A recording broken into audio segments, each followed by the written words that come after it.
Do your neighbors judge you when you run around like a madman to the mailbox? Are you spending the last of your paycheck on a book of stamps? Do you find yourself printing form letters at 3 o'clock in the morning? Well, welcome to Autographers Anonymous. Welcome to Autographers Anonymous, a place where we discuss our addiction to the greatest hobby in the world. Here are your hosts, TTM Troy, Chasen Inc., Mike the Godfather, our guest host, Neri Lemus, and yours truly, Zane Savage. We're going to start out the show with a segment that we talked about last week, but we're bumping it up to the top. It's called TTM of the Weeks, and it's going to end up with a thing called TTM of the Season. And I know everything I'm saying is epic right now, but this is an idea that we came up with to really motivate you guys to send in your returns, especially in this time of bleak returns, possibly hitting us with the C word happening. We'll leave it at that. But all you have to do is submit on our website your TTM, your username and your email and your photo via link to YouTube if you do YouTube videos, or you can put link to a Twitter post that has it on there. So that's how you enter, guys. You just go to our website, graphersaa.com, and submit that form, and we'll pick the best one every show, and that will be the TTM of the weeks. Now you're thinking to myself, why would I want to take my time to enter this contest? There's going to be a big prize at the end. We're talking humongo, and it's going to get bigger as the season goes on. Right now, in the works, confirmed, the winner of TTM of the season will get a Bill Russell autographed matte piece, the Hall of Fame Celtics player, not the baseball player, and also a Joe Namath autographed matte piece, and almost definitely, not totally confirmed yet, a Hank Aaron autographed matte piece. That will all go to the winner. And what's going to happen is, as this show goes on, we're going to have other pieces donated, and that pot will grow. It's going to be a legends gift. So all the autographs in there will be legends and top tier people in their sport, or maybe industry. I don't know. We may go past sports. We'll see. So that is the grand prize, guys. We're going to give that away on the last episode of the season, which who knows when that's going to be. We haven't planned that far ahead. But if you want to win that, you got to get your TTMs in for TTM of the week. What do you guys think? I know I've talked for the last 2 minutes. Guys, you guys excited? It's gonna be huge. Gonna be huge. I'm excited. So that's just an explanation. We didn't do any TTM of the weeks this week because I wanted to get that out there. Just go to graphersaa.com, hit TTM of the weeks, and submit your TTMs. All right, time for returns. Mikey. Okie dokie, slim pickings, but I did get some stuff in. Let's do a purchase that came in. Picked these up off one of my buddies on Facebook. Picked up some wrestling cards. Zack Ryder. Needed this guy, Colin Cassidy, better known as Big Cass. There used to be a big epidemic of, sorry to interrupt a little bit, of forged wrestling cards. Used to be a gigantic industry on eBay. I wonder if that still is an issue. Yes, still is. Somebody, yeah. I won't go into it, but somebody puts about 6 of them, doesn't really name them, shows them off. Yeah, it's like crazy flooded with forgeries. I don't know what it is about them. Like, and maybe it's because it tends to be a younger audience. Yeah, you can pick up the cards cheap, and I mean, most of the signatures are pretty easy to forge. So right, just be careful. But just be careful out there, guys. Yeah, this is a pretty reputable guy. So, last one, Bianca Belair, NXT star. She's going to be huge. She's actually a good signer through the Performance Center, but I got a deal for 3. So that was the only purchases that came in. I got 2 cards. Dave Engel, this is part of Caleb's Cards Junk Wax Challenge, the 1986 tops. So I got a point for that. And this just came in today. This was a resend for me, but I just saw somebody post online that they got the same return, and theirs took like 4,000 days. They sent to them in like 2004, 2007, whatever it was. But L.I. Afraidy, longtime great NHL star. So I must have. You gotta wonder where that thing was sitting for that long. Like seriously, it's seen some stuff, man. He's probably sitting at home. He's like, I got nothing else to do. Hey, look at that pile of mail. It's got 8 years of dust on it. Let me blow that off and sign some stuff. I did get a few returns in, some pretty cool stuff. This is Jerry Allison, and you might recognize the guy in the middle there. Buddy Holly, he was part of the Buddy Holly and the Crickets as the drummer. That's So nice. pretty awesome return when you can get somebody associated with a great like Buddy Holly. Fabric Fobs. We have Buddy Holly. There you go. Fabric Fobs. Heads up. On Etsy. Yep, on Etsy. This one was a surprise. I don't think I sent this photo. This is Patrick Kane, the great Chicago Blackhawks star. Over there.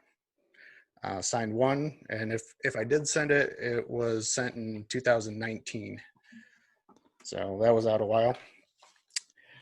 Old school horror film star, Yvonne Raymond. Curse of the Werewolf, signed right there. I love those old school autographs. Those people that are old and have the nice spelled out signatures. Oh yeah, and classic horror stuff is awesome. Oh yeah. They used to have great promos. This is obviously a promo shot from the movie. Awesome. And I'm actually going to talk about when people get older, they tend to simplify their signature sometimes so they can get it all on there. And that confuses some people, including giant companies. But I'll bring that up in my return. But old school, ding. Very attractive lady back in the day. Dude, she's like 90 now, man. Come on. I said old school. Come on. You need to get you a little bell. Zane got me one back in the day. Yep. Way back in the day. Yep. Ian Alexander, Jethro Tull. Pretty cool return. I'm sure this was sent overseas. Signed 2. Crazy man up front. So nice classic rock. Astronaut return. Surprise, surprise. Here we go. This is Nicole Scott. Get the shot in space. Here's the generic shuttle launch. The official portrait. And here's another one actually from space. So Have you checked those for auto pens?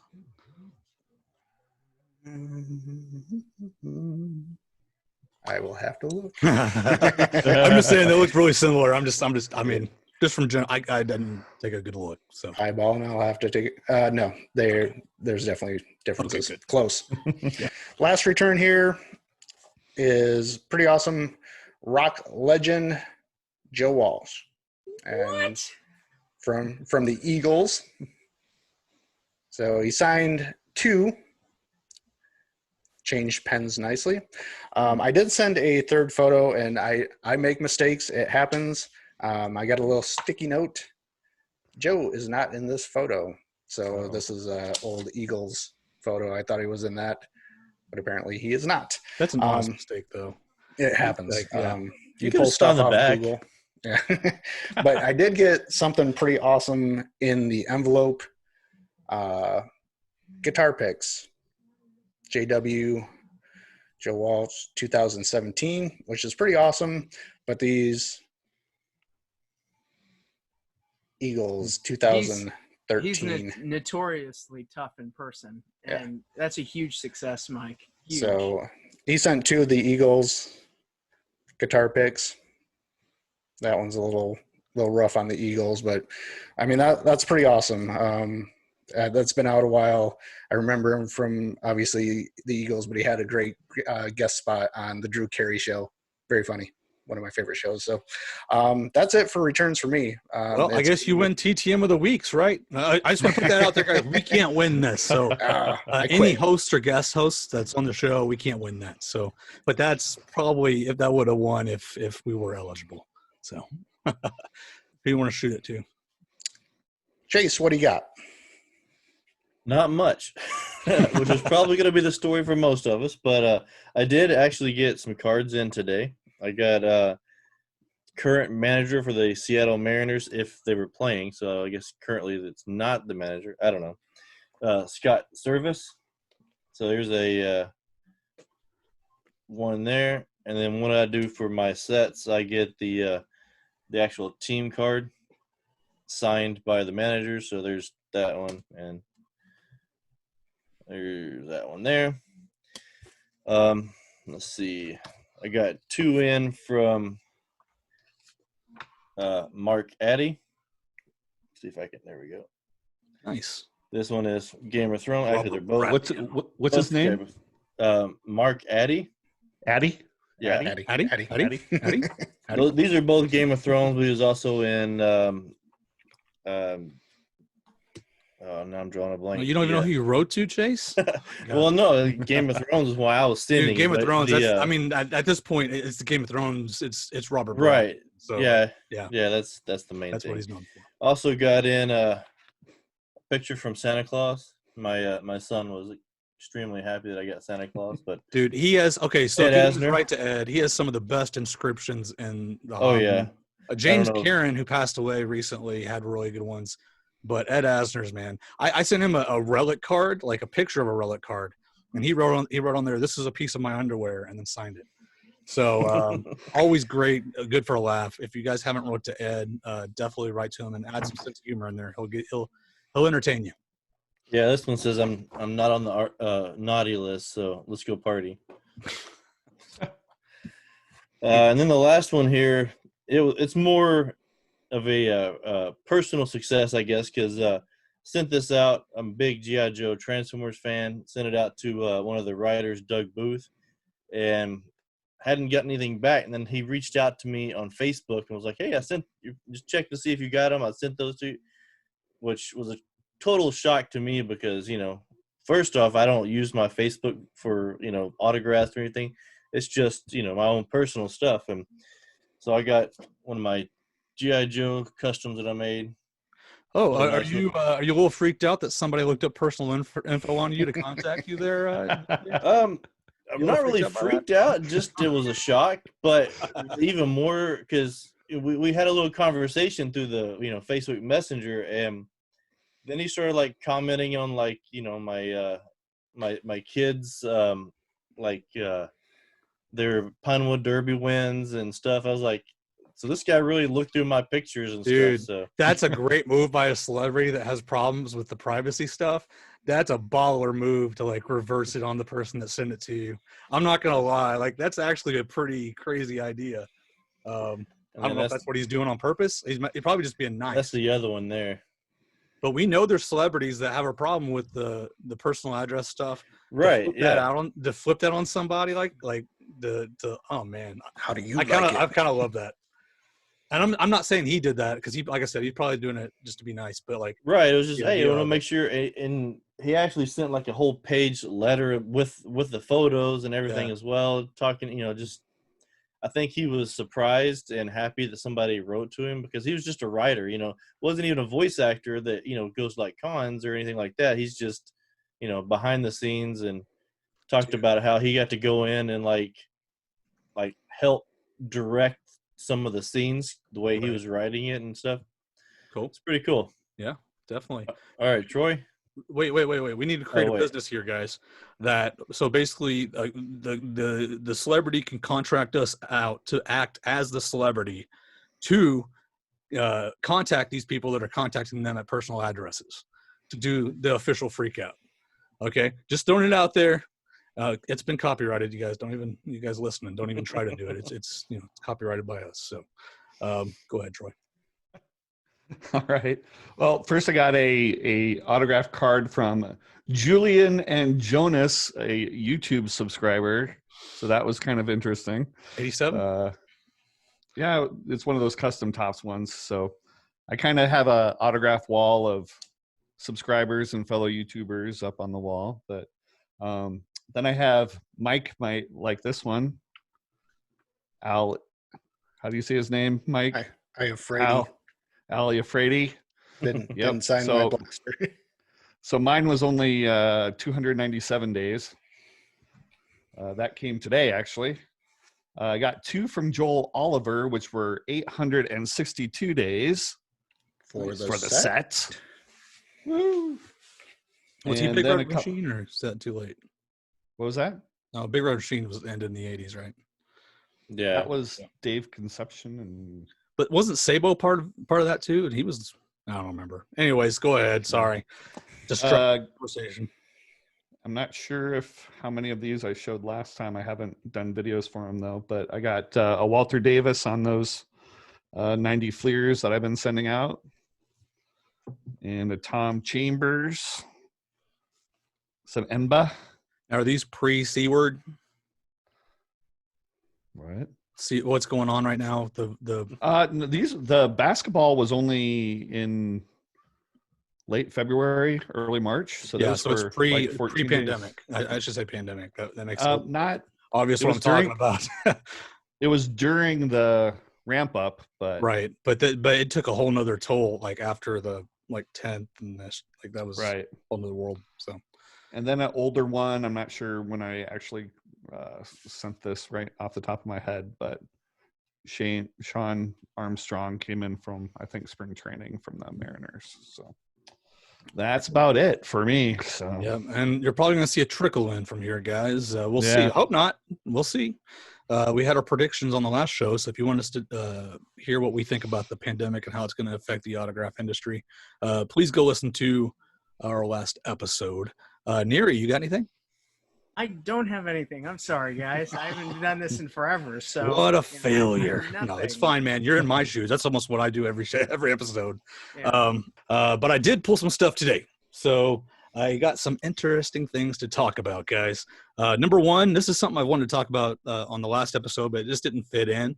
There was actually a return on Star Tiger from Gene Kranz. We talked about his authenticity issues before, and this person used a return to talk about how they sent the autograph into PSA, and that PSA said that it was not authentic. But we know that there's an actual picture of Krantz signing the item, and that is in several places in the autograph community. So just another error, I guess, by PSA. But you know, that stuff's going to happen. We can talk about that more in depth in another episode and what the consequences of some of these errors are. But I just wanted to bring that to everybody's attention. If you saw that it wasn't authentic and you saw that PSA denied it, there are actual photos of Krantz signing that signature. So that is guaranteed authentic. So moving on, also wanted to talk about another authenticity issue. Kenny Rogers passed away recently, and a lot of people were buying his autograph, obviously. And a lot of people don't know that he auto-pinned almost all of his stuff TTM. And I, knowing that, bought some books, which I specialize in, to flip a profit because I'm a horrible person. Roast me in the comments if you want. So actually got this book here, and it's signed on the cover. But as you can see, it's got several stutters. It's actually one of the worst auto pins I've seen in a long time, most likely because it's a glossy cover and the auto pin's built for a piece of paper. So got that and got my refund and everything. They said I could keep it, so I am keeping it, but it's definitely going to be marked as an auto pin. Beware, guys, if you're buying stuff and these guys, if it drives down the price if you want a real one, so that's the good news. It's the same. I call it the Debbie Reynolds effect. When she passed away, like her stuff was selling for like $30, and you would find legit stuff around that price mixed in with all the TTMs, and average Joe Schmoes don't know the difference. So you can take advantage of it, and it did drive down Kenny Rogers' price a little bit. But just a warning: if you are buying his signature, there are a lot of auto pins. So do your research, as we always say. Moving on to purchases. I did pick up an Andrew Breitbart, Righteous Indignation. He is the creator of Breitbart, the news website, and he passed away at an early age, I think in 2012, I believe, somewhere around there. But it's signed on the title page there. Got that for a great price. These are all things that I sell and flip. These aren't for my personal collection. And then got this from a library that was doing a sale. Julie Andrews. Just to be a jerk, I'm gonna go ahead and tell you I paid $6 for this, and it is it does have like a little sticker on the front and some writing, but also has an authentic Julie Andrews signature right there. So Julie Andrews autographed autobiography, and then this was probably the pick of the 2 weeks that we were off. This is an amazing piece. It's a limited edition, Return of the Enola Gay by Paul Tibbets. And this is not just the signed edition; it's the limited edition signed book that has 4 of the pilots and serial numbered right there. A very sought after piece for military collectors, and it brings in good money. Nice. I'll leave it at that. So That's nice. the last thing is a fun one. I didn't want to end on such a serious high end item. Got this in. I got to put it on. That tells you how weird it is. Simon Pegg. And it's on a Spock glove, but whatever. He was in Star Trek, so it's an oven mitt, guys, and it's the old Spock symbol with his hand. So really cool piece, and that's again all that stuff I'm selling. So yeah, that's what I got in, and we're gonna move on to the Market Watch. So you want to take over, Mikey? All right. I'm going to share screens real quick. Do this, share. All right, you guys should be seeing some eBay listings here. What I did in this week's market report, first one, Zion Williamson has signed a exclusive deal with Fanatics. What that means for the market is his prices are going to go up. And Luckily for everybody, the market is flooded with forgeries. So, and it's really hard to tell what's authentic and what's not. He has a very simple signature. So, yeah, I don't know. I mean, I guess it's not a good thing because they're so similar. It's going to be hard to discern what's real and what's not real because he did sign quite a bit of things before he signed this contract. And that's one of the reasons that I pulled this up with the exclusive deal. If you're looking to purchase a Zion Williamson, I would look for something that is authenticated by Fanatics. You're going to pay a little more, but with the exclusive deal, I'm going to say that probably 90% of the stuff that's going to hit the market is going to be his stuff. I don't think he's going to stop signing. He's a decent signer. He likes taking care of the kids. Seems like a legit guy, but he knows the value of his autograph also. I wonder if they're going to do a stranglehold situation like Upper Deck on like Jordan and Woods, and they basically suppressed the entire market and said, "Okay, you're with us, so don't sign anything." Right, exactly. Woods, actually, I heard Tigers sign a little bit more in person, but it's only like tour-based items and stuff. But once they get, I don't know what kind of company Fanatics is when it comes to that stuff. It'd be interesting to look into, though. Yeah. So just some stuff that sold recently. You know, you're looking at $1,500 to $1,000 for a jersey, and you know anywhere from $250 to $350 on 8x10s. And just to give you kind of a comp. Zane brought up Michael Jordan, who is under Upper Deck's contract. You know, if you're looking to invest, if Zion pans out like he's going to be the next LeBron, you can jump in and pay a couple $100 for an 8x10, because look at what they did for Jordan. You're looking at an 8x10 for $1,500. That's certified through Upper Deck. You know, that's what you're paying for on the open market. I think Zion signed a little bit more at a younger age than Jordan did. I think Jordan was pretty stingy the entire time. Am I right, Neri? Do you know about that? Yeah, it's a little weird because I one of the things that I do want to say just quickly, because I know about it, you are right with Kobe and Panini and Jordan and Upper Deck, they did stop signing completely. Right. So with regards to, it's only going to skyrocket in terms of pricing. Yeah. If Zion has that same contract with Fanatics, like I said, it depends on the company and what their policy is, to tell you the truth. Right, but but also if they paid enough to contract Zion, then they're probably going to put that in there. You know. Yeah. All right. So, you know, just if you're looking to jump in, I'd do it quickly before, you know, he's been hurt. He hasn't quite exploded, but once he does, you know, price is only going to go up, especially when he's under a contract with somebody. I just want to bring this up to Neri real fast because it's an interesting thing. Would it be crazy to have a representative from those companies with the player like almost constantly when they're in public to slab things as they sign them? It's not with regards to slabbing, but in terms of having them. It's very, because at that point the market has to be slabbed, right? If they're only doing slabbed items, anything that's produced past a certain point, not slabbed, but stickered. Well, sorry.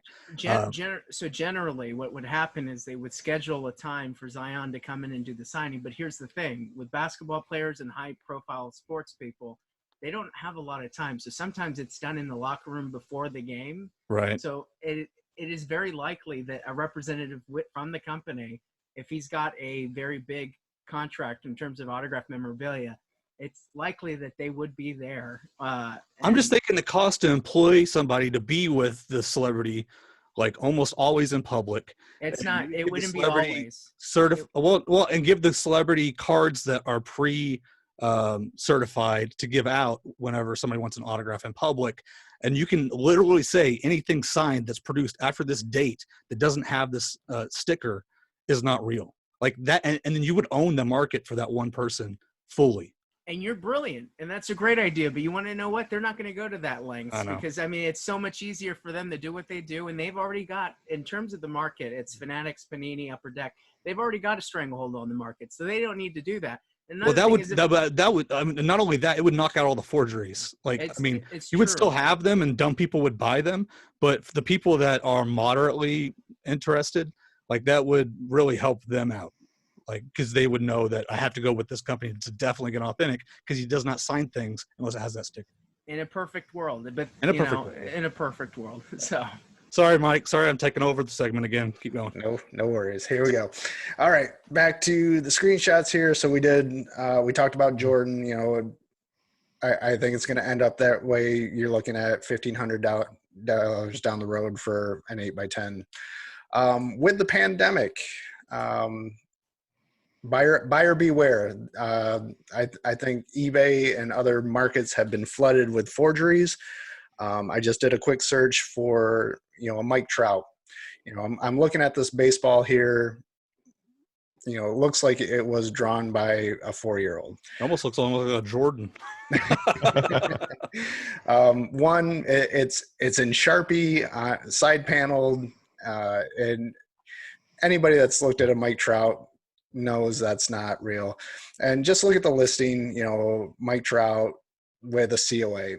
And when you click on that, it takes you to the listing here, and it says, Mike Trout ball, authentic, blah, blah, blah. The COA is from In Person Authentics. And if you look at the website, autographauthentics.net, which will be void and null within a month. Yeah. So if you go that, it's a GoDaddy thrown together website. They put up some generic pictures. And then just read, the next. If you don't like the COA, do not bid. I'm not an authenticator. Yes, he is. He's the one that owns the website, most likely. Exactly. So stay away from this stuff. Just because it says COA, do not buy it. By the way, Neary, I have a bone to pick with your state passing a law that you have to have a COA on everything, and they don't even define what a COA is, which creates these garbage companies that produce this stuff. I mean, here's also another thing is that regardless of California doing that, it has slowed down forged memorabilia to a greater degree, because once you have to start putting down personal name and address on IP addresses, it's easier to track people down. People do not.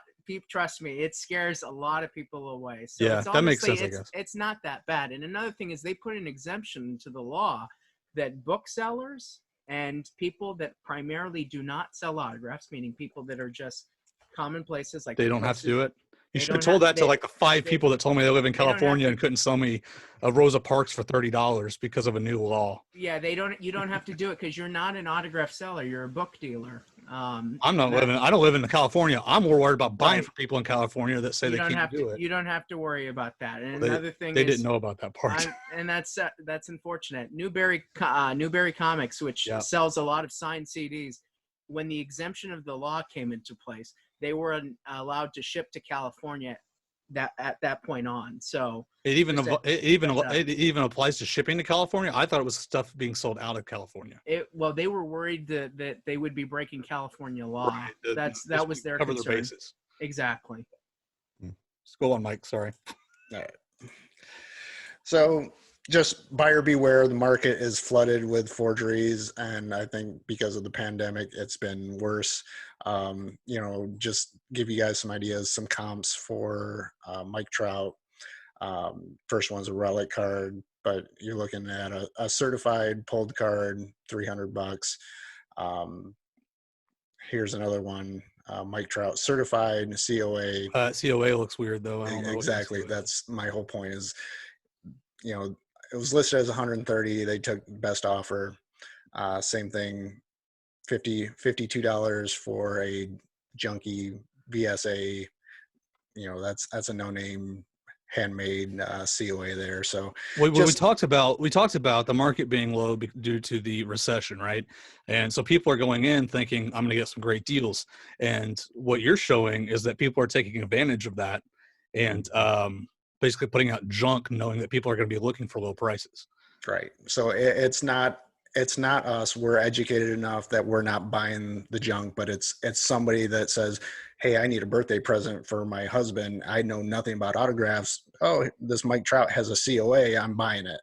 You know, those are the people that are being taken advantage of. And there's a lot of people out there that may have lost their jobs or something. And, you know, they're taking advantage of it. So, and I need to make a website that's like coarevolution.com or something.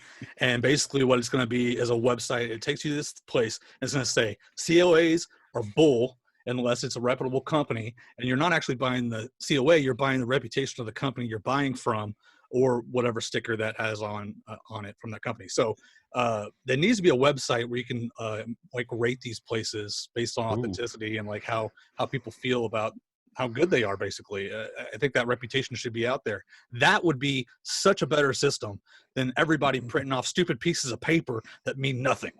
Yeah, but something I saw, I didn't pull any photos or anything, and I won't talk about it yet because it's still pretty new, but the hot thing right now is the old PSA has changed their card. They updated it, but the old ones, people are starting to printing their own PSA stickers. Mm-hmm. So people see a PSA sticker and they're like, oh, I'm going to get it. But now everyone's like, whoa, that's the worst forgery I've seen. And it's got a PSA sticker. So there's a bunch of red flags, even with a PSA, you know, they're trying to change their card to make it more holographic, so they can't be forged, but it's out there. It's a chase, and it's always going to be a chase. They're always going to have to stay ahead of the game, and once they lag behind, that's whenever the market overflows with forgeries. And like those cases have been around forever on the marketplace in China. Like if you guys go, like if you're in any business and you deal with China, like you can go in there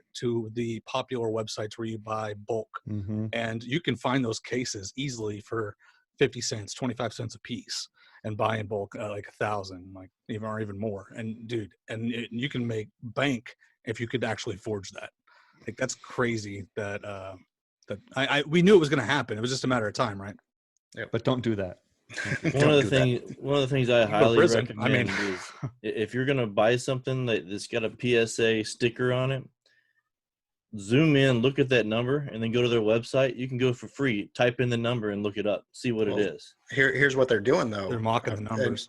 They're finding the number, saying, okay, this Kobe 8x10 has this number, so they're printing up that exact number and forging a Kobe 8x10. So they're putting in the number and saying, oh, it registers as a Kobe, I'm going to buy it, but it's all been faked. So technology is so it's so advanced now that I don't even know what they can do at this point to move to the next level, because serial numbers were a foolproof thing before, especially holographic stuff they couldn't forge.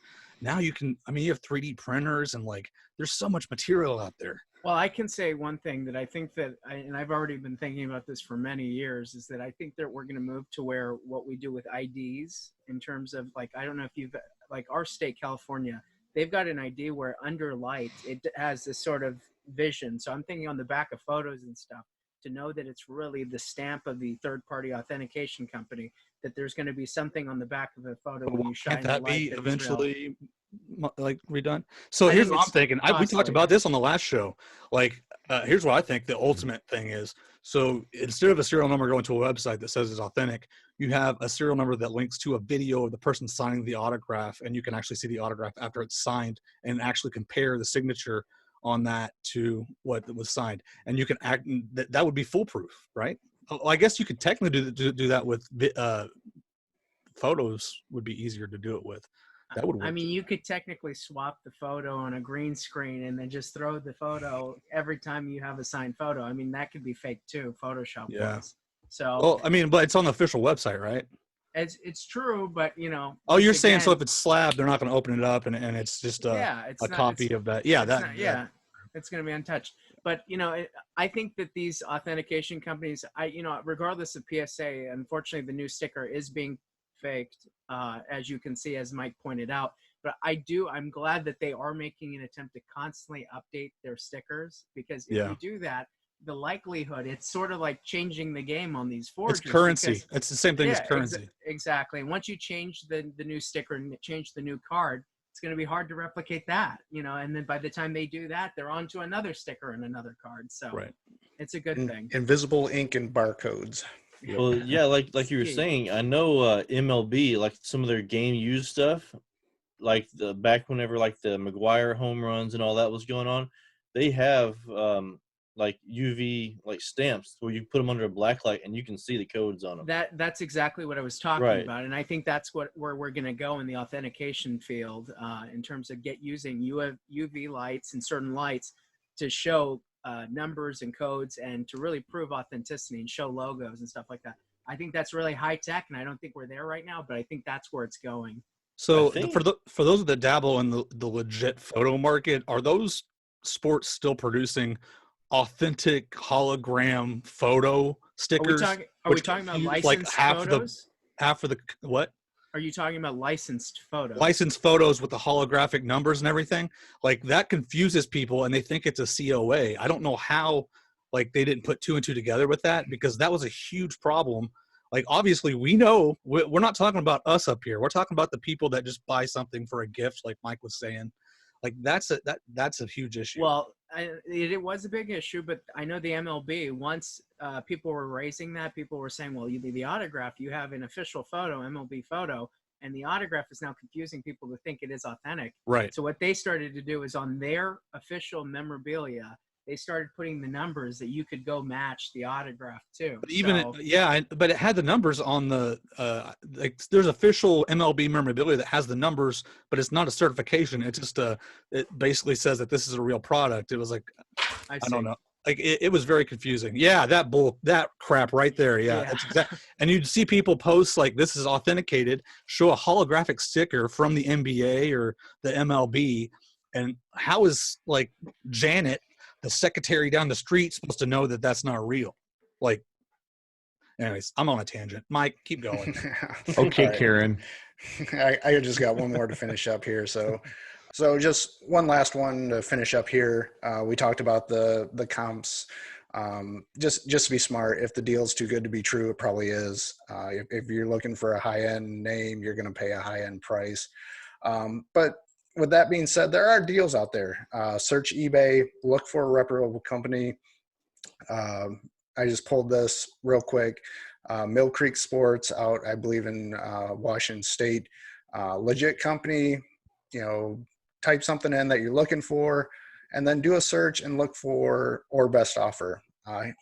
Here's a Lou Piniella and Jose Canseco, $15 for an 8x10. These are both certified by PSA, which is not a bad price, but with the best offer, send them a $10 offer. They will either reject it or counter, but that's not a bad price. Piniella charges, if you want to send them, by the time you do postage, printing out the 8x10, you're looking at $10, $15 anyway. So there are deals out there. Just look for them. And just a heads up on just talk about that end of it, because I'm heavy on the eBay end. eBay is moving away from an auction economy into an offer economy. So obviously, buy it now is the best thing. You want to let it sit there and get the highest price if you can.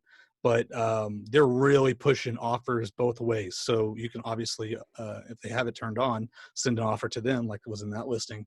But they're pushing sellers to do the same thing. So we now have a system where if somebody watches our item, we can send them an offer for a lower price. And I'm seeing, like, at this point, like 25% of my deals are all through offers. And that's only going up. I think it's due to Macari, which is implementing that system to begin with. And they have had a lot of success.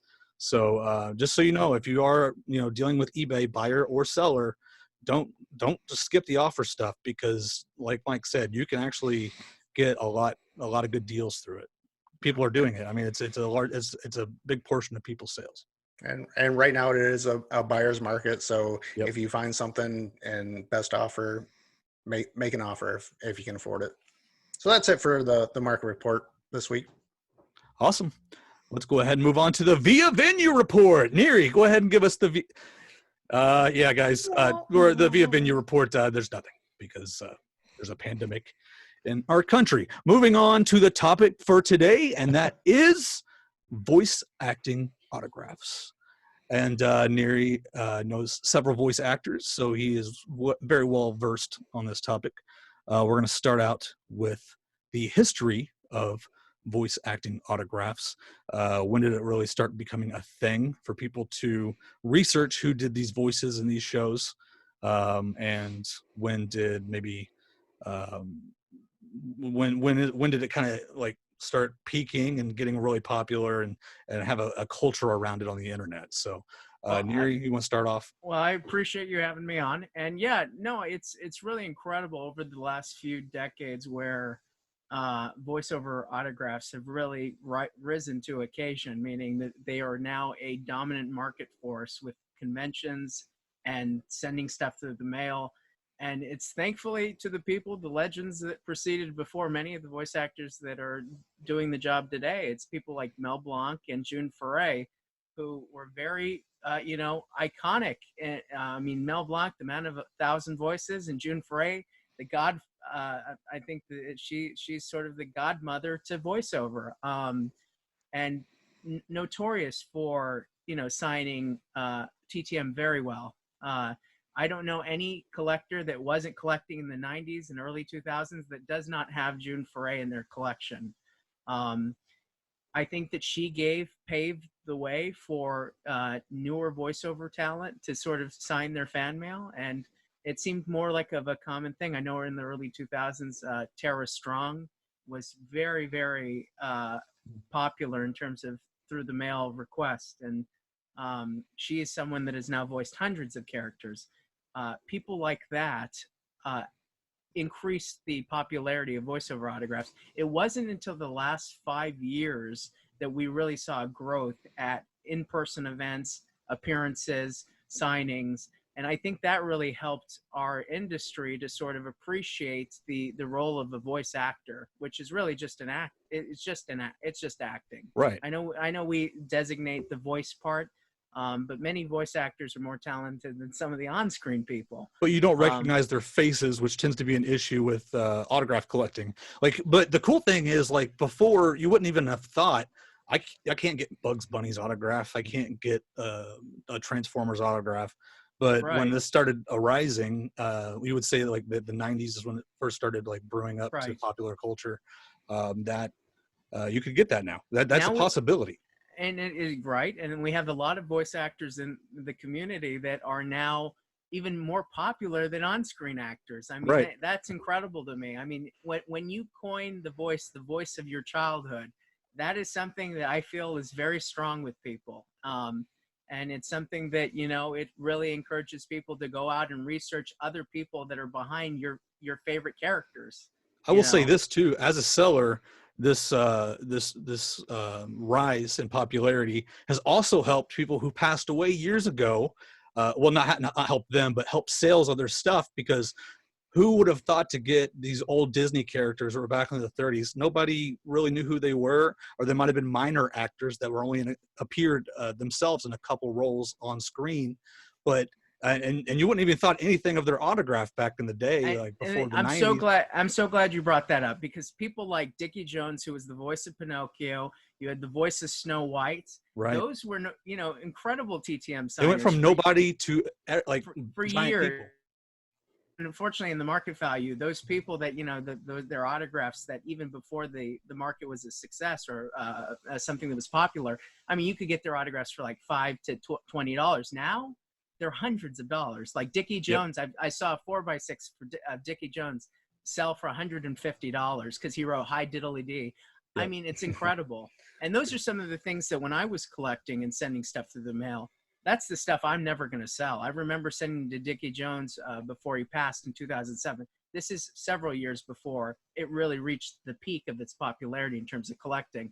I remember sending him a TTM request, and he sent me a letter. He wrote, details about how he was a child when he recorded Pinocchio. He wrote inscriptions on all the photos. I mean, that's really what got me to love collecting, was voiceover talent, voiceover autographs. So, and this is something you guys can translate to no matter what you're interested in autograph collecting, no matter what topic. You can take this phenomenon and put it towards that. And what I'm talking about is, think about what is not thought about right now whenever you're writing to somebody. Inventors, scientists, people that are changing the world, that people don't maybe not know them by name. Like, if you ask who won the Nobel Prize last year, nobody probably knows. Nobel, that's maybe not a good choice. Nobel collectors tend to sign a lot. But if you can find that market before everybody else does, and, collect all these people, you're going to have an amazing collection if that market blows up later on in life. I'll tell you, there's a market that stands to mind. Not that I want to switch topics, but NASA, anything space related, that's a market. I think that's been a thing for a while, though. Well, that blew up within the last. Telling you, there's people before then that were collecting in the late 80s. Yes, that's true. That were like, they were really ahead of the curve. And I mean, for voiceover actors, that's something that collecting has only been around for the last decade, 15 years. So I will give you another one, and then we'll get back on topic. Give me 1 second. Internet pioneers, people that created the ARPANET, people that created the World Wide Web, Tim Berners-Lee, right? Radia Perlman, Leonard Kleinrock. Like, those guys, those are the ones to get now, because in 20 years, those autographs are going to be worth $100, $200, $300. Right now, I think Berners-Lee is already like $100, $150. So those are the stuff. That's the stuff to go after now while it's cheap. And then later on, you're going to look at your collection and be like, oh, I'm a millionaire, man. Anyway, sorry. Get back on topic of voice acting. Mike, you were going to say something? Yeah, real quick. I know you started to tap into this genre, but one that's really blown up, video games. Huge. Steve Downs, you might not know the name. Master Chief in Halo. Boom, there you go. He's actually a client of Celebworks. Also, That's... people like Kenny James, who's the voice of Bowser, Samantha Kelly, who's the voice of Princess Peach. These are all people that, if you start collecting now, these are people that we've seen over the last 3 or 4 years. Their popularity is skyrocketing. And it's because of the connection that people make from when they were a child. And it used to be sports, right? I mean, that used to be the people that the kids looked up to back in the 60s. Right. And 50s. And now look at those autographs from those guys in that era. They've blown up like crazy. Well, exactly. I'm glad you brought up the childhood, because someone of age like myself, I grew up watching, like Chase, G.I. Joe and Transformers. I never thought about the people behind the voices. As I got older as a collector, then I started to realize there are actors, very talented people that brought these characters to life. Same thing with the video games. I love Halo, and I've got Steve Downs, and some of these people are great TTM signers, and you, like you said, get them now, because absolutely it's just going to keep getting better. I'm so glad you touched on that. And for a lot of people that don't know, because I don't think we discussed it, but I'm part of a personal appearance company in Los Angeles called Celebworks, and I represent a lot of the voice actors that Mike was actually just talking about. And it is important to get them now, because some of our clients are a lot older in age. People like Alan Oppenheimer, Melendi Brett. These are legends of our field. Michael Bell, and we with the whole virus and epidemic going on, we don't know how much longer that my guys can even do appearances. Meaning that it's really changing the game.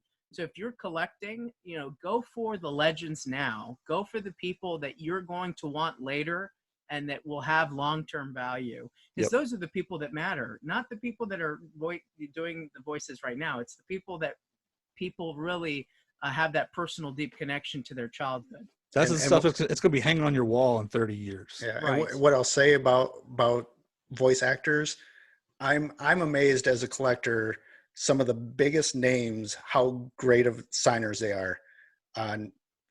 I think of the Simpsons, Nancy Cartwright, who does the voice of Bart Simpson. You send her a picture or a self-addressed stamp envelope, and you will get something back.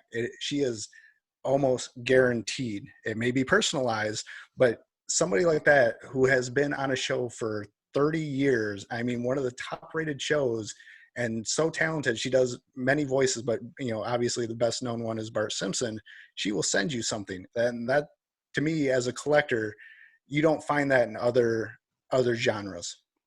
Well, it's also grown to a point, like the popularity's grown to a point where it's not only these people that are like middle to lower level actors on their way up doing it. It's top level actors doing it now because they realize that it's another art form that they can express themselves in. So when you start seeing the A-list actors start, foraying in that area, it's kind of a really good area to pay attention to. Guys down below, Troy, Chase, you got anything to add?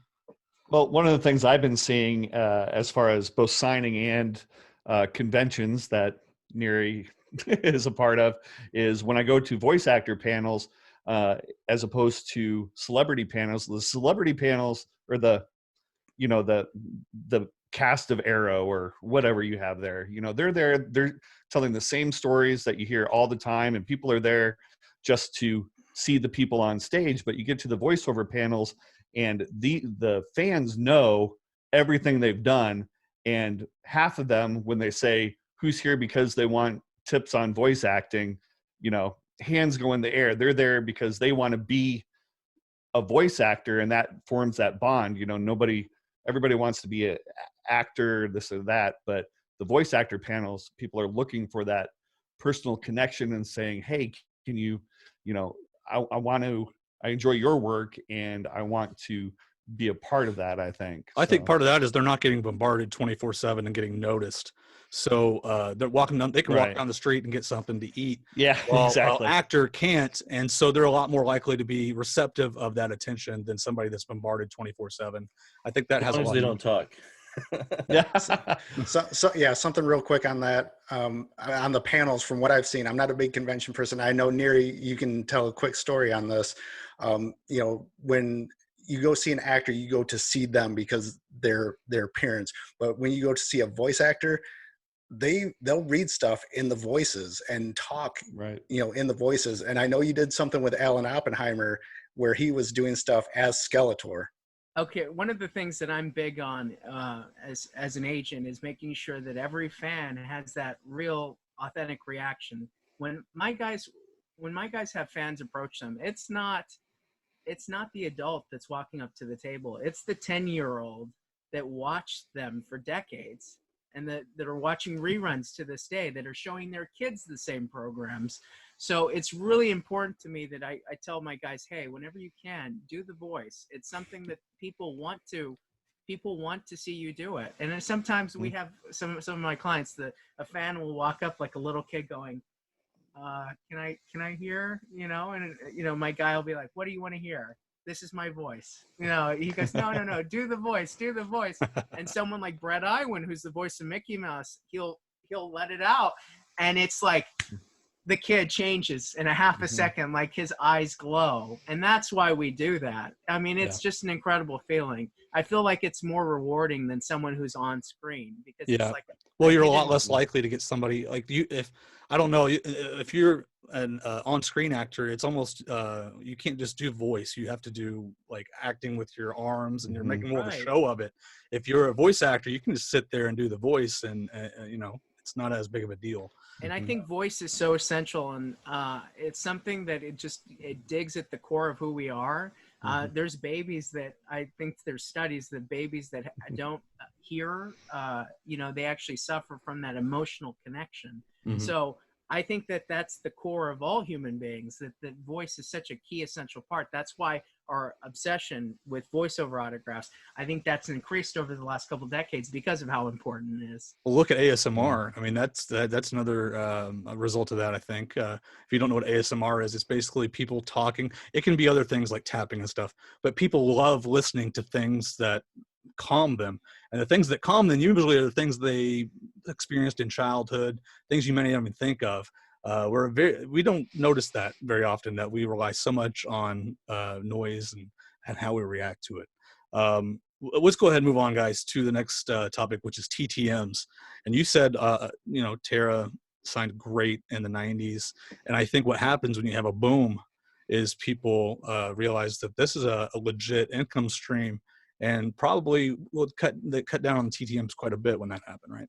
Well, I can't speak for Tara Strong, but I do know that for my client, in general, and my clients, a lot of the people that were getting TTMs, there was no stop to it. Meaning, there was a lot of people that would be sending Alan Oppenheimer 10, 15 requests, toys through the mail, and sometimes that mail overload becomes to be too much.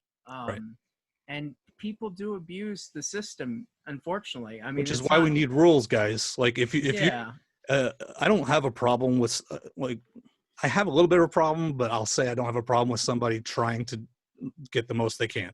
But it's also the right of celebrity to have rules in place that stop that person from getting what they think is unfair. And there's several ways to do that, and we've talked about it on other shows. I won't go into it, but it's definitely interesting. I think that a good rule of thumb for anybody, any fan that's sending a letter, is that, keep in mind, like, it's something that, what would you be willing to sign for someone?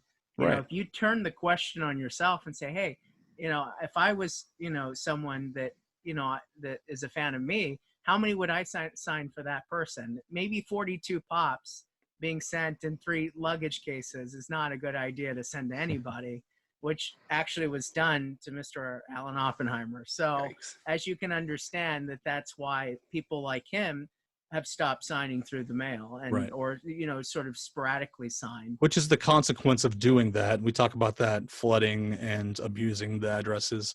We're not for that, because that creates a bad connection with those celebrities. And you may write a perfectly good letter, but they're not going to remember your letter over the cases of pop figures that they got that one time. That's the one they're going to remember, not your letter, which was nice and a normal letter. So that's bad stuff's always going to stick harder than the good stuff. So we always urge people to, be polite when you send, and don't send, 20 items. That's one of the reasons why whenever, I do stuff like this, there's Michael Bell's. That's every character he did in G.I. Joe. So instead of sending one picture for every character, put them all in one. Yeah. Or if you want 20 items, write the person and see if they want a fee and work out a deal and actually, make a transaction based on that. Don't just try to get everything for free. I've always felt that way. I don't have a problem with somebody getting 20 autographs, but you should not do it under the guise of I have 20 brothers and sisters. You should do it under the guise of I want 20 autographs for my collection, or to sell them. Here's how much money do you want. And I'm going to say it's touching base on that. I'm a lot of my clients discuss this with me a lot, and they don't attend shows. Many of them do not attend shows for the money. They don't respond to fans because of the money. That's not the point of what they want. It's that interaction with a true fan, the person that really is genuine and it comes up and just is in tears, or somebody who tells them, there's a great example that I had a client at a show, and a kid walked up and he goes, I want you to know that you saved my life. And my client said, well, how did I save your life? And they said that the moral at the end of the story for every one of your episodes kept me from committing suicide.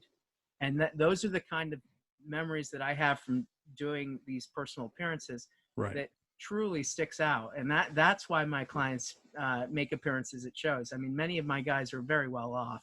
Right. So, well, I'm saying from an honesty standpoint, as a TTMer, coming from the side of sending things, it would be a lot more honest to approach it that way than to send so many things and, make some bullcrap argument for it. Right. So, but I could definitely see that those people are well off and they do it for the experience.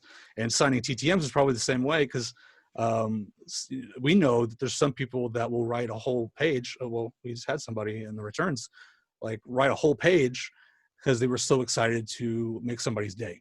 And there's always going to be that aspect to it. Do you see do you see a decline in TTMs in that field, Mary? I think in generally that's what's going to happen. I think. Well, unfortunately, of course, with the pandemic, that's obviously going to affect pandemic. everything. Yeah. But I'm talking specifically with the popularity of voice acting, and especially I think pops probably helped a ton with voice acting, because once you have those pops, you got to have somebody sign them, and that's who they're going to, is the voice actors. Right, and I'm glad that you brought up pop vinyls. That is currently the leading item that is brought up to a table if one of our actors have a pop vinyl, and that is not vaulted. But I do think that the decline will happen, not including the pandemic that's happening, but I think the decline will happen because more and more voice actors that are unobtainable are going to be doing appearances, and they're not going to feel the desire to respond in the way that they were responding for decades. So, right. Well, I think we're going to see a shift in general on how fans and celebrities interact. We don't know how that's going to look yet, but it's going to look different. It's probably going to involve technology in some way. So we don't know what it's going to be. Hopefully it's something that works out for the fans and the celebrities where everybody's happy. And we're going to move on to our next subtopic, which is eBay. And we're going to throw in some conventions and market stuff, and how the celebrities actually feel about those things. Generally, obviously, we're not talking about anybody specifically, and how that affects the way they sign.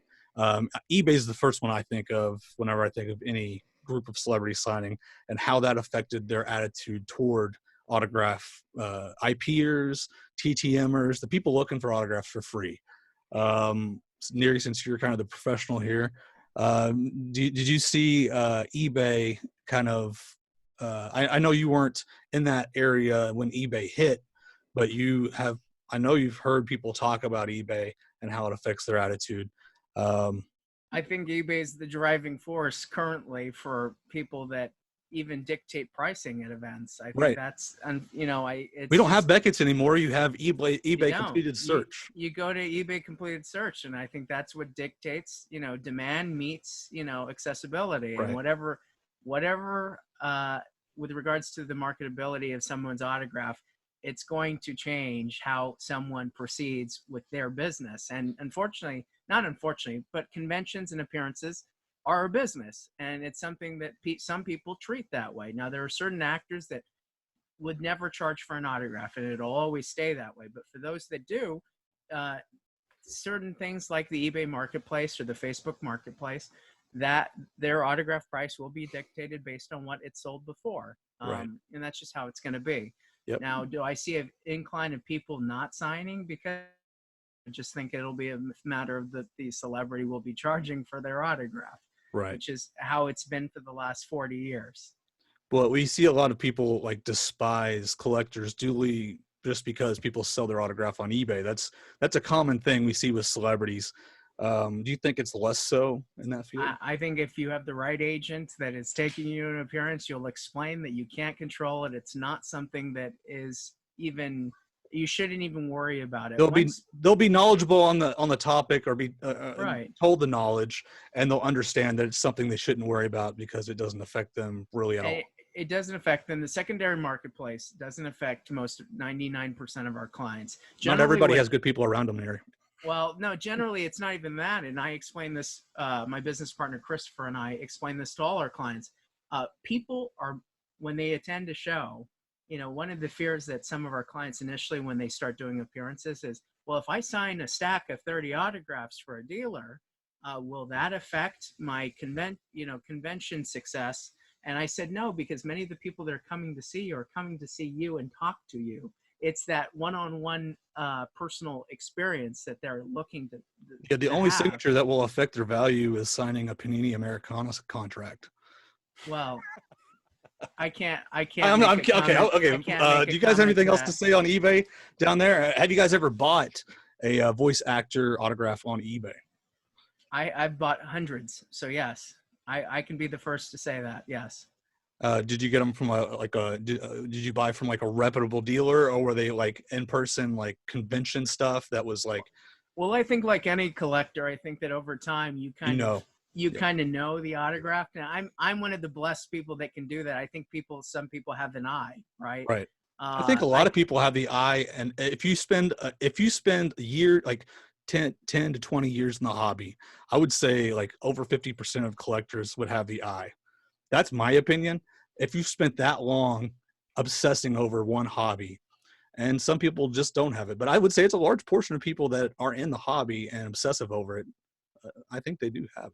Like, for example, like just recently, I started a Batman animated series cast piece, and in order to finish it, I went and bought an Ephraim Zimbalist index card because he was the voice of Alfred from Batman the Animated Series. So, of course, I didn't have the foresight a decade ago to get him on a Alfred piece because he was on Sunset Boulevard and so many other things.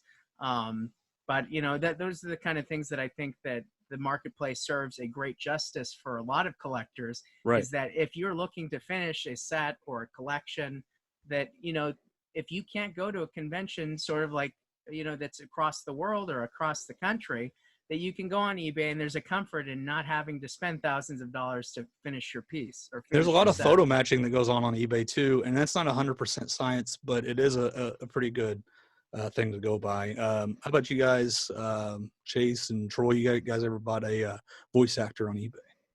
Nope. All TTMs, huh? You're all cheapskates. No, actually, I've gotten more in person than TTM for the voice actors, but yeah, I really haven't bought anything off. Yeah, offline. actually, if you guys haven't seen on Chase's channel, Chase and Ink, he posted a big video of in-person photos, and it was crazy the amount of people you've met. And I saw a lot of voice actors in there. That was before I went to digital camera, and then my computer crashed, and I lost all those pictures. Oh man, A lot of Babylon 5 people. Just saying, a lot of Babylon 5 people. Right. Mike, you bought any? You bought any voice? I mean, I'll clean up the convention scraps. I don't know if like people get stuff signed and try and pawn it off and sell it at a discounted price. But I've got stuff that's been a little stickered from whatever convention it comes from. Yeah, definitely keep my eye open for it. I think eBay actually serves that community very well. I think it's a good place to find authentic memorabilia. But we can talk about forgeries, then we'll move on. Are there a lot of forgeries on eBay that you find, Neri, or is it kind of a lower percentage than most markets? I think it's in terms of voiceover autographs. Yeah, it is a lower percentage, but I mean I still see them. And well, sometimes like people that have the eye, it's almost like seeing just a big red bus while you're like scrolling, like you're like, oh, that's terrible. Like those are the things that stick out like a sore thumb. So like people like us that do this every day and like are in it, it's really easy to see that stuff. It's like, oh my god. I don't represent Peter Cullen, but one of the things I do see a lot of is a lot of Peter Cullen autographs that someone is cranking out there that I'm like, that's not his autograph. Yeah, and a lot of those people are artists that try to mock. Frank Welker is another one. Alan Oppenheimer is another one. I've seen a couple Michael Bells, a couple Brett Iwins, and these are all people that are accessible and do shows. I don't even understand why someone would do that. Right. Well, I mean, if you could sit there and sign a bunch of them, I mean, once the person's got the signature down that they think is acceptable, the profit margin is pretty large as long as they don't get arrested and put in prison. But if they live in another country, which I think a lot of this stuff comes from other countries and is shipped in, that's my personal opinion, because they're a lot safer over there to do what those people do. They're not going to be prosecuted in another country for forging autographs that are sold in America. It's always going to be one of those things that the fan and the collector is going to have to tackle. It's just unavoidable. So you are a little bit safer though on eBay with. Oh yeah, for voiceover, I think it's you have probably another 35% safety net. So and regarding the market, we don't know where it's going because everything's up in the air at this point. So we can't really speak on where that's going in the future. So let's move on to my favorite subtopic. And if you don't know, this voice acting autograph topic is going to be branched out into other genres that we will do when we have guests on. So these subtopics will be asked to every single genre when we do it. And this is my favorite one, guys. Genre no-nos. Genre no-nos. So these are things you do not want to do when you meet somebody that does voiceover, when you write to somebody that does voiceover. What are some of those, Jerry? I think that I'm so glad you asked that. One of the things that people always seem to do is that, there's always the fan that is the genuine, oh, I love you. And there's always the fan that walks up to the table at an in-person appearance and tries to do the voice to the person that does the voice. And, it's sometimes very hard to stomach some of the attempts. Yeah. So my advice is to always stay away from that, because if you appreciate it, all you have to say is, look, I love your work. That goes a long way. You mimicking them poorly does not ever help you. Another genre no is sending multiple items to anyone. I think that's just a general thing. Yeah. And another one that people seem to forget is that sending the wrong photo, the wrong character, and sometimes a lot of them is not a good thing. So always do your research before I think we're all guilty of that. And I know that's I've seen celebrities tweet because of me. Mm-hmm. Like, this is not me. Stop sending this to me. Right, but I think it's different for voiceover, because sending a photo to the Kool-Aid Man and it's Sonny the Cuckoo Bird, I'm sorry, but there's a huge discrepancy there. Yeah. That's just simple stuff.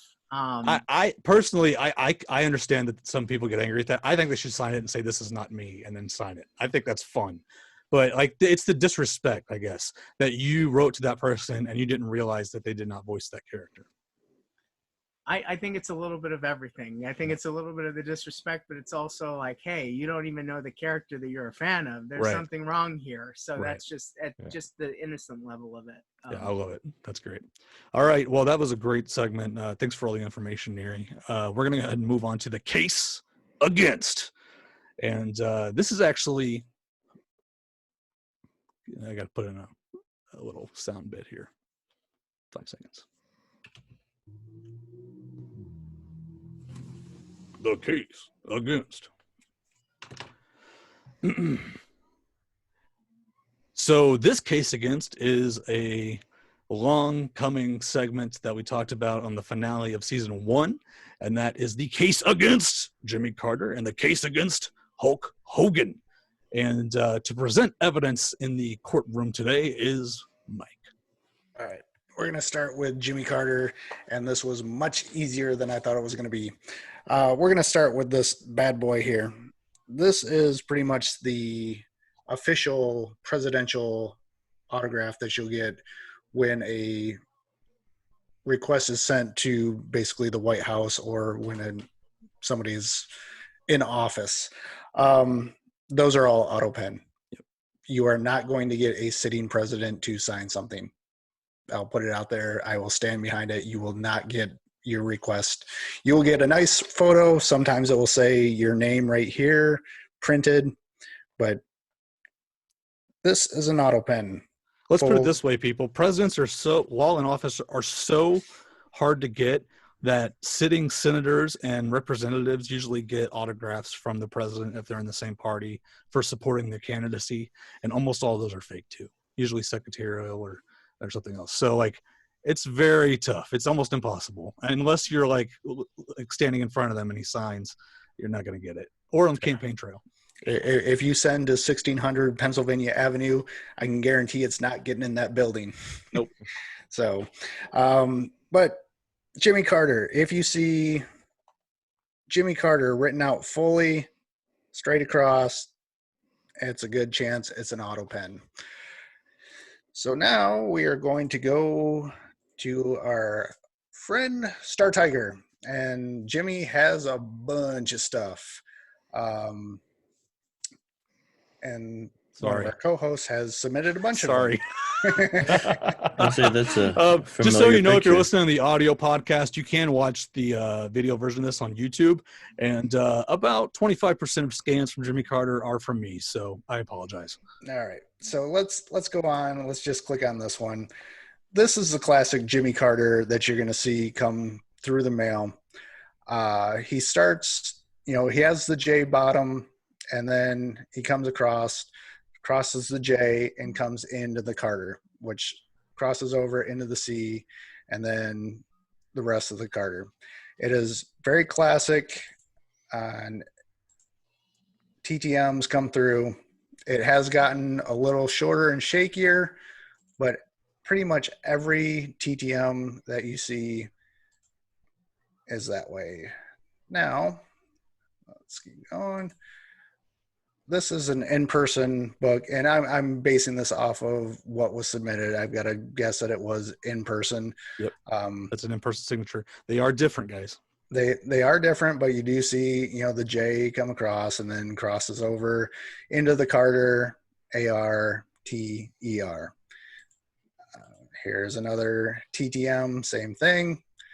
Little smoother in the J's here, but same thing, crosses over into the Carter, ARTER. There are a few certified, but here is another classic example of the preprint. Jimmy Carter signed fully, straight across, almost a straight line.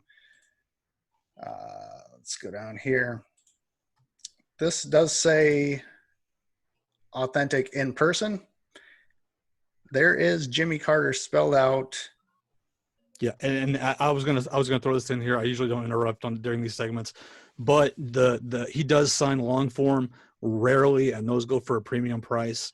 He actually has signed limited editions, just like one or two that are signed with full signatures, premium price.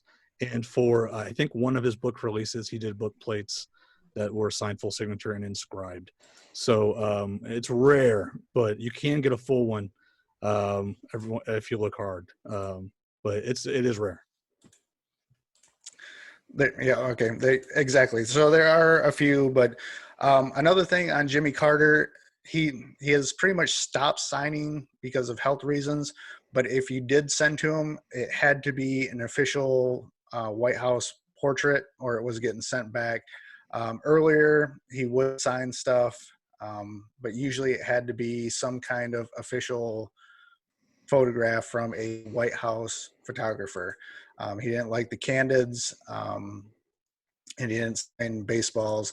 One cool thing he did for a while too is if you sent him something with his wife, she would sign it also. So there are a bunch of Jimmy Carter and then Rosalind Carter also signed, which is usually a red flag for a secretarial, but it's definitely exactly. I don't think this is a case of Bob Dole with his wife signing. They're two very distinct signatures, and inscriptions. If they inscribe, the inscriptions are different too. Yeah, so I don't have really anything to add other than just be careful of the preprints. Jimmy Carter was pretty much easy one for me. I think we originally brought it up because somebody did submit one of the TTMs to one of the big companies, either Beckett or PSA, and they did fail it. And that's because he has a difference in IP signatures and TTM signatures. And I think it might have been a TTM signature that was sent in, and they were probably basing their entire catalog off IP signatures, which authentication companies, there's a difference sometimes in those signatures, and you have to recognize those patterns. And it annoys me when they don't. So yeah, I'm going to go ahead and take over here for this. There is a very common not a common forged signature, but if you're going to find a Jimmy Carter forgery, which I know sounds ridiculous to people because he's signed so great over the years, it's going to be the long form. So, because that brings the premium price, and it's probably going to be on an item that brings top dollar, like his first autobiography that he wrote right when he came out of office. I forget what it was called. It wasn't Keeping the Faith. Anyways, his autobiography is about him being in office. Those bring premium price. Photos that tend to be with other celebrities or leaders, those bring premium price. If you see a long form signature on those, be skeptical. But that's also on the cheap end. I also do see some in-person forgeries in books. So he has a very sloppy signature when he's signing books, because if you don't know this, he's one of the most notorious in-person signers ever. I had book signings in Georgia almost every week since 1974. So, but when he signs. You can tell it's a quick signature. And what forgers see is, it's sloppy. That's easy to forge. So I have seen forgeries of his sloppy signature just for the forger to make $20. They're not going to make a lot of money off of it, but it's an easy turn $4 into $20 and do that multiple times. So those are the two things to look out for. I agree. From what I've seen, it is authentic. But on the long form, he does sign that way every once in a while, but those are premium signatures. Let's see. Let's go to and by the way, Neri is a guest host. Guest hosts do not have to prep for this segment. So, Chase. Yeah, when I was going through it, I was looking same stuff that Mike was looking, and I was also, looking on eBay, looking at the certified stuff, and I was finding pretty much the exact same thing he was finding as well. It's pretty hands down on that one. Right. Troy. Yeah. What he said. No, no. Yeah. Jimmy's a legendary TTM signer, and pretty much over the years, everybody has, unless it was those auto pens, he was signing left and right. Even I think it was just a few months ago he put out the call that he was stopping or slowing down or whatever, and just the fact that he put out that notice is like, yeah, he was really signing that. So well, you can see that, like, you can see the deterioration in the signature a little bit close in the last couple of years, TTM, which you do not see in Bob Dole, which we previously covered in the case against. So upon looking at all the evidence, how does everybody vote? Definitely authentic, probably authentic, neutral, probably fake, or definitely fake. We're going to let Neri go first since he's seen all the evidence. Well, I'm going to say for Jimmy Carter, definitely authentic for the most part. I mean, except the preprints that Mike pointed out. Right. And, mostly awful stuff. And the other one I will not say because I don't know. Well, we haven't done it yet. We're going to do it. We're going to do it in a second. Yeah. You didn't just miss all that. We haven't done it yet. We're going to do it next. Yeah, good. Okay, I'm glad because it's like I can't say on the other. Mike. Definitely authentic on the case. Definitely authentic. Troy. Definitely on the TTM. I'm going definitely too. So our case against Jimmy Carter, definitely authentic TTMs. So moving on to our next contestant on the case against. Before we get started, real quick, Neri, you've been a collector and now you've worked in the industry. Do you see any difference between a in-person autograph and a TTM between your clients? Constantly. I mean, it's I think when it's it depends on what kind of in-person we're talking about. We're talking about convention in person or just on the street in person. Because the in-street in-person's much different than the sit-down signing at a convention or the TTM autograph. So yeah, it just definitely changes, but I think that's for everybody. There's a reason in-person graphers don't send a PSA a lot. Let's put it that way. So, go ahead, Mike. All right, we're going to move on to Hulk Hogan, brother. We're gonna jump back here on our friend Star Tiger. We're gonna start with this guy here. This is a certified Hulk Hogan. A couple things that I noticed on the certifieds, and I'll pull up a different picture, but notice the H. I've noticed little flares on the stems of the H here. The Hulk comes across small U, L comes down, K is separate. On the Hogan, again, on the H's, I've noticed flares on the stuff that's certified and also in person. Just make note of that. Then you go H and the O, G is separate, capital A, and then trails off into the N. So that is a certified one. I'm just going to do the Hulk Hogan stuff. There is, that's the wrong one. There is Hollywood Hogan stuff, which I'm not going to talk about because that was kind of, it's rare. That's a different subject. Yep. This is listed as in person. Notice the flares again on the Hogans. Minuscule here on the second stem, but definitely has a flare on the Hulk. It's even at the bottom there a little bit. I mean, you can a little bit. Again, small U, L, K separate. The Hogan, H, O, G, and then separate capital A trails off on the end. And Hulk Hogan has a couple beach shops here in Florida that he does signings at. So he does a lot of in-person stuff. Yeah. Here you can see this is in person.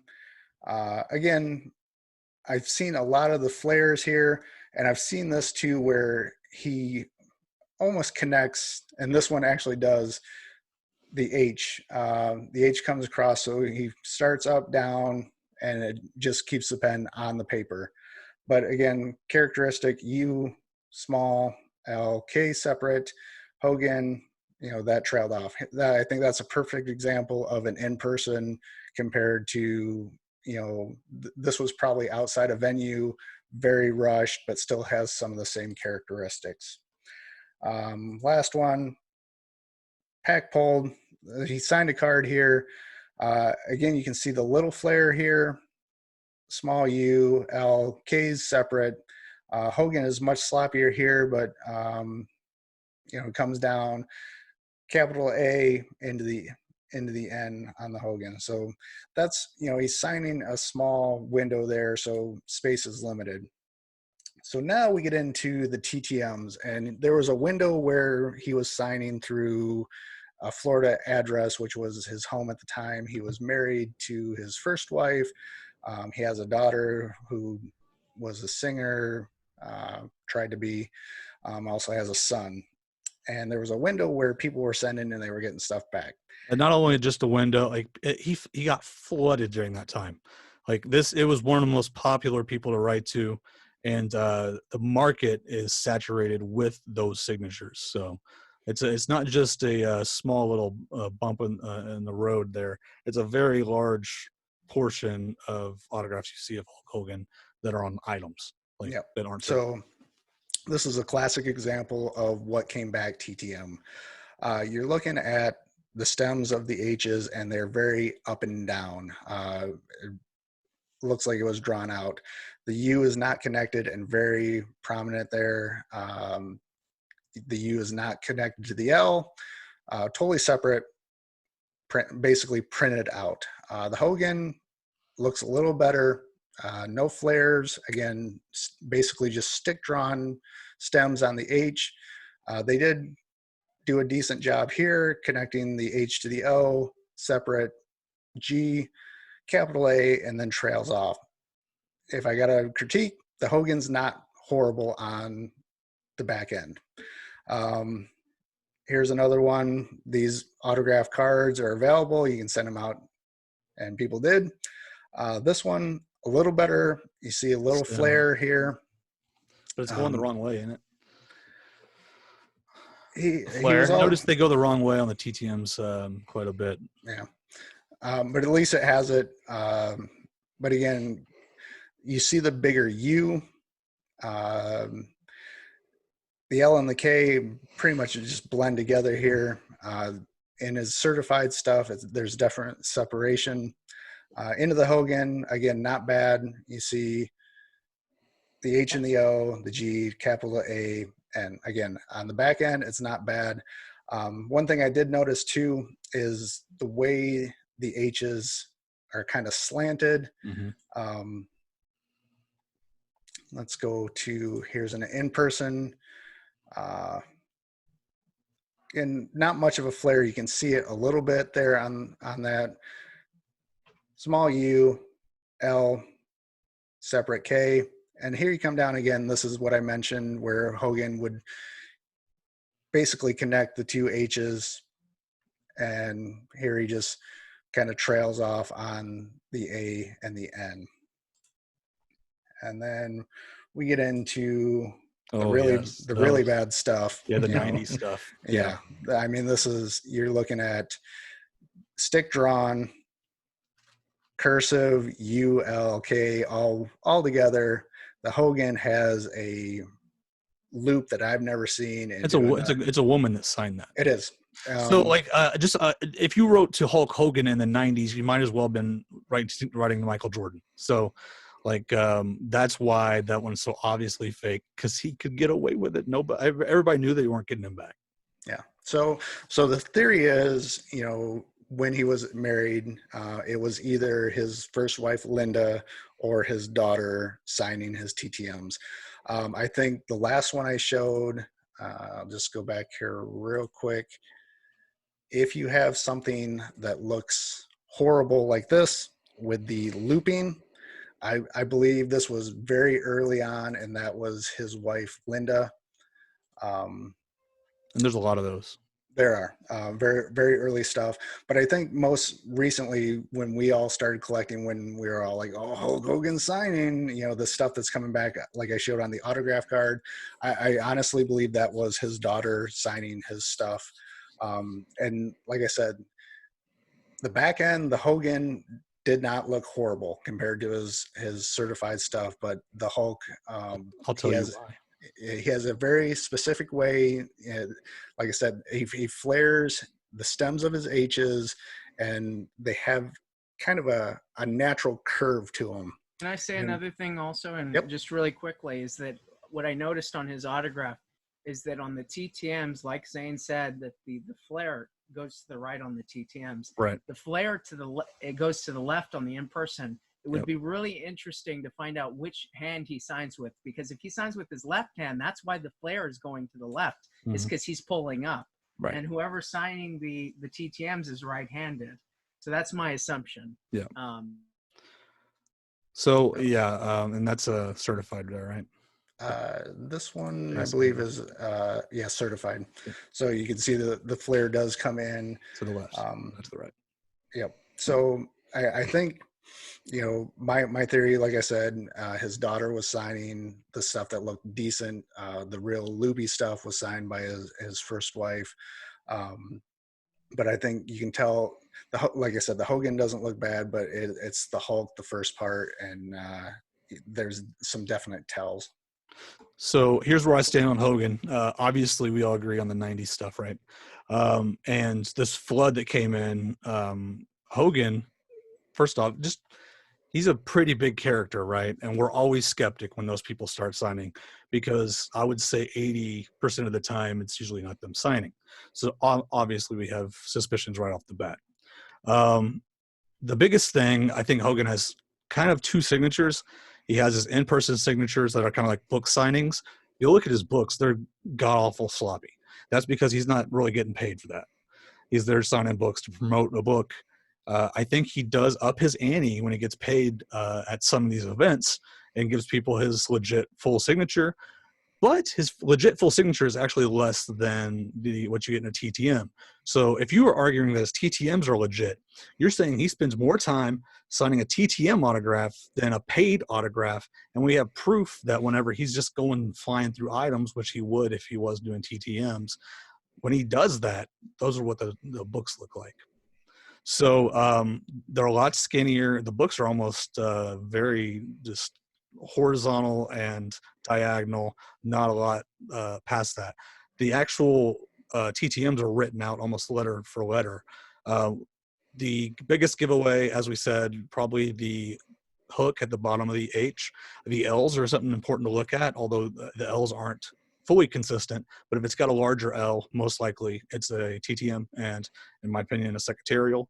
The Hogan spelled out at the end is a rarity for Hogan, but he does do it in some of these in-persons. I think those are more sit-down. People pay $200 to meet and sign something. He's going to take more time on that signature than a book signing. So that's why you see that. He's not getting paid for TTMs. It doesn't make sense for him to do that. So it's close, but even you can see the differences even in that. So yeah, I think the consensus is that, in my opinion, it's definitely secretarial, those TTMs that have flooded the market and people buy all the time. I see them all the time. If you guys, and I know a lot of our listeners wrote to him during this time and have them in the collection. You can base your opinion off the evidence that we, bring here, but it's, in my opinion, not looking good for those signatures. And I will say that whenever I was early on, I did sell a couple of these because I did think they were legit. That was before I did a lot of my research. Before I sold stuff, I was kind of just flipping stuff and trying to make money. But authenticity is a huge deal to me now, especially since I've seen a lot of the underbelly of the market. And people make mistakes, and I know a lot of you guys have him in your collection, and you can judge based on what we present here. So we're going to go ahead and move to Chase and see what Chase feels on the topic. Yeah, I was looking at the exact same thing with the whole loops, like you were saying, left side versus right side, and I think Neri hit it right on. It's I personally don't have any Hulk Hogan or really paid much attention to his signatures, but um, I would think he's probably signing left-handed because like the flow of a right-handed person would have the to go out with the loops, and there's definitely a that's definitely a tell. There's a big difference. Yeah. Yeah. It's the old S at the end of Reynolds. Right. Troy. Well, I was trying to look at Star Tiger today, and I actually messaged Zane saying, "Why are we talking about this? He hasn't signed in 8 years." So, But a lot of people, I mean, it's because a lot of people have them in the collection, and these things get dealt as legit and water down the market. Which actually, if you contact Hogan's representation, they're very reasonable on prices, or they used to be a couple of years ago. I don't know where they are now. But if you contact them directly, they do like mail. They used to do mail-ins for great prices. So like to flood the market and make that stuff even like worth less. When I think Hogan's one of those premium signatures that like he's signed a ton of stuff and watered down the market. Don't get me wrong, but he's such a big figure and will be remembered as a big figure, especially when my generation gets old and gray and has a lot of money. That stuff's the stuff that's going to hold value, and it pains me to see so many forgeries out there. Making that market useless in a lot of the sales. But go on, Troy. That's why. Yeah, whatever. I'll just say that's just forget what I was going to say. I was just explaining why we did Hulk Hogan. Also, it was requested. I think it was brought up by the fans too. That's another reason that we did it. But well, I had a thought on it, but being interrupted now, I forgot the thought. So I'm sorry, let's dude. just keep going. Oh no, you can go ahead. That's what No, I literally have nothing else. So Oh, let's just go. okay. I'm going to say that for mine, I think that they're not real just based on the left hook, right hook flare. I think Hulk is left-handed. I won't know that for sure, but just based on the flow of the autograph, it looks like he picks it up a lot. Right. And then whoever did the TTMs, it looks like the right flare, the person's right-handed because they're signing like this. Right. So that just simple stuff like that. Yeah, and I'll say this: Hulk Hogan is one of those guys who is very protective of his character. He has spent years and years developing the Hogan character, and he markets it. And he's very protective of that. He has, like I said, two shops here, one in Clearwater where he lives, and one here in Orlando that he does signing for. And it has a good turnout. It makes money. He charges people to come take pictures. It's part of his gimmick, and his real name is Terry Bollea, but everyone knows him as Hulk Hogan. And I don't think he's somebody who is just going to give away, what he has built up by signing through the mail. Right. Like I said, he lives the Hulk Hogan character. And I agree. And I think another thing is that he's a walking empire, and the likelihood of him actually having time to sit down and doing that instead of dealing with his, tons of other businesses. It's unlikely that he's got even the time to do that. So, yep. Troy, I do want to hear what you think on the topic though. Like, did you see anything that was conflicting or? No, just pretty much what you said. If you get him at pretty much the only way you're going to get him is if you're see him in person, which is either on the street, and even then he may not sign, but he was at the National Sports Convention last year when I was there, and I forget how much it was. It was $200, I think, and I haven't seen any actual autographs from that signing, but that's pretty much you're gonna pay to get his authentic autograph. There's just TTM's not gonna do it. I think, yeah, and conventions you're also paying to meet too. I think that's part of it. Right, so exactly. If you're paying to mail in, I think it'd be cheaper, but yeah, exactly. So let's go ahead and vote, guys. So we have definitely authentic, probably authentic, neutral, probably fake, and definitely fake. we always start out with our guest host. So, Neri, I'm gonna say it's definitely fake for the TTMs. okay, Mike. I'm gonna have to agree. I think the TTMs, both early '90s and the 2000s, when the market was flooded, are definitely fake. Troy. Yeah, I agree. Definitely. TTMs, whether they're recent or past, definitely fake. Chase. Yeah, the right hook, left hook is definitely a knockout. It's definitely fake. And I agree, they're definitely fake. So that's our consensus. Consensus is Hey, definitely. we all agree today I know, right? on everything. I know. Group think. So that's the results for the case against, guys. We promised to do that on our last episode of the last season, and it's done. So next show we'll actually do nominations for the next case against, and you guys can vote on that. Okay, guys, moving on to our ad for Slab City. Slab City Sports Cards and Collectibles is a Facebook group run by our buddy Garrett and his wife Tiffany. If you guys need something submitted through PSA DNA, hit up Slab City Sports Cards and Collectibles for all your authentication needs. I believe the new submission is going to be in April, and further submissions, contact Garrett or Tiffany over at Slab City Sports Cards and Collectibles. The link can be found on graphersaa.com. Awesome. And we're going to talk about the giveaway we did the last episode. That was for a Joe Flacco signed 8.5 by 11.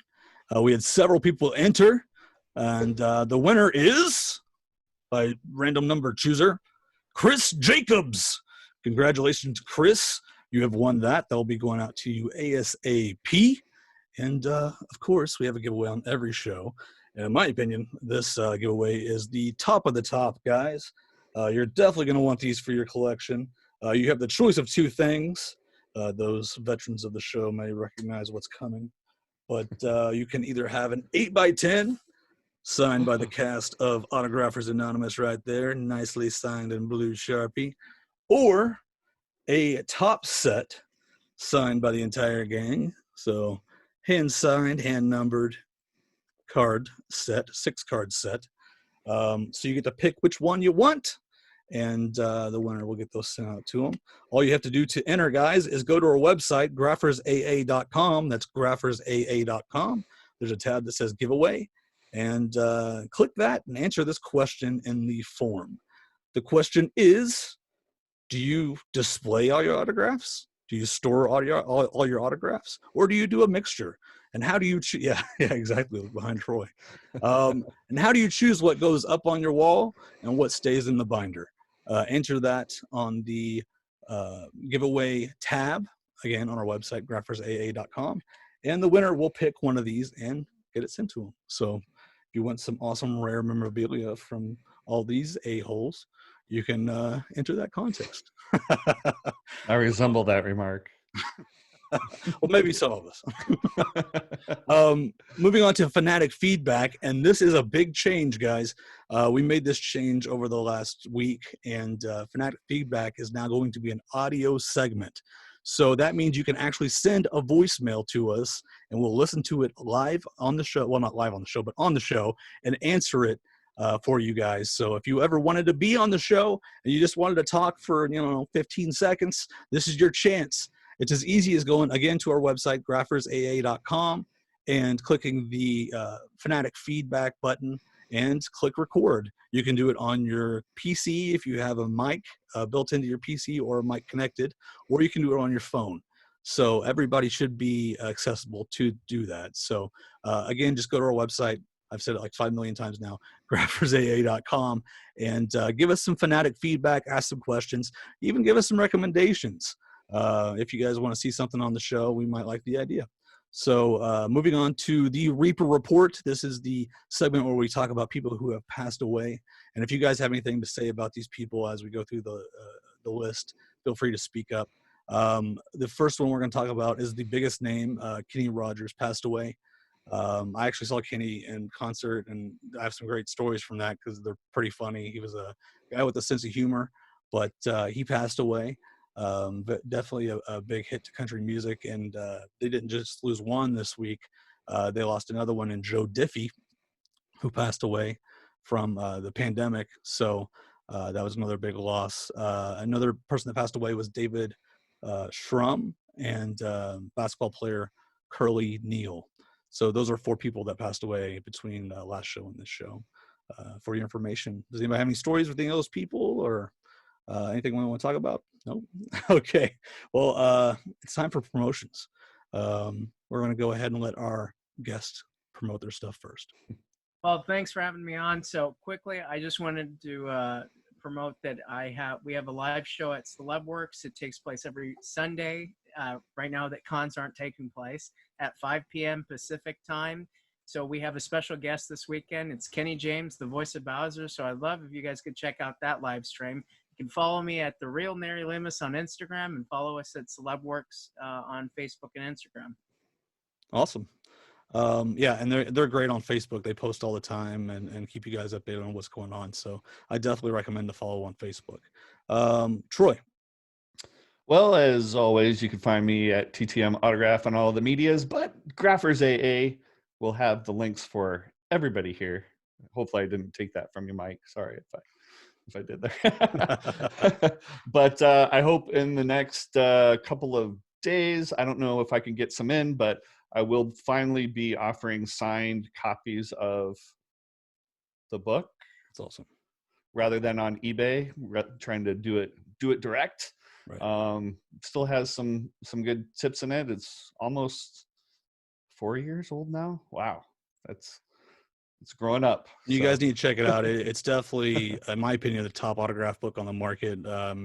Troy kind of embedded himself in the community for years and then just wrote about what everybody knows in the community, which is the best way to actually have knowledge on a topic, is to be embedded in the community that's obsessed with the topic. So it's great stuff. All right. Thanks, Zane. Yeah. No So problem. you can just find me everywhere, TTM Autograph. So Yep. Let's go.